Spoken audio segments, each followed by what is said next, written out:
Uveče čekam da osušim kosu i sedam u fotelju. Uzimam telefon i vidim poruke u grupi svog odeljenja gde se neki nadaju da sutra nećemo u školu. Razmišljam da li da spakujem ranac ili ne. Tada počinje obraćanje. Saopštavaju da je vanredno stanje, da se uvodi policijski čas. Obuzima me strah, zbunjena sam. Što će biti dalje? Kako ćemo završiti razred? Kako ću ići na državno takmičenje iz matematike? A petnica, ekskurzija, samo su neka od pitanja koje su mi se vrzmala po glavi. Ne znam da li da budem srećna ili tužna. Tako je počelo ovo za sve nas čudno proleće 2020. godine. Kao da je ceo život stao, svi ljudi su u kućama. Sve se promenilo. Niko se ni sa kim ne druži, ne razgovara. Svi nose maske, rukavice, ne prepoznaju se ljudi. Na ulicama nigde žive duše. Jedini izvor informacija nam je televizija. Svakodnevno slušamo izveštaje struke i o takozvanim novim brojkama što nas dodatno plaši. Školu smo zamenili online nastavom. Koristimo laptopove i tablete umjesto sveske i olovke. Ne vidimo profesore, ne sve. Ne čujemo njihove reči, već samo radimo zadatke koje nam zadaju. Postali smo kao mašine koje nestaju. Pre 2 dana sam provela čak 11 sati radeći domaće zadatke i prezentacije. To je čak i dobro, kako je bilo prve nedelje kada smo tek krenuli sa online nastavom.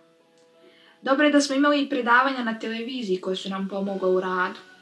Čini mi se da radim mnogo više nego kada sam išla u školu. Tada sam slušala predavanje u školi, zapamtila tada jedan deo, a kod kuće bih samo to pročitala i naučila. Sada moram da radim i ono što sam radila u školi. Da pročitam cijelo predavanje, izdvojim bitne stvari, pa tek onda da radim domaći. To mi oduzima više vremena i onda imam manje vremena za sebe.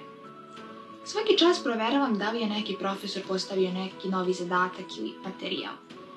U jednom periodu je to bilo manje, a sada je to ponovo pojačano jer se bliži kraj godine. Mnogo puta sam poželjela da se vratim u školu, da se ovo završi, da vidim svoje prijatelje, da ćaskam sa njima, da se šalimo, smejemo.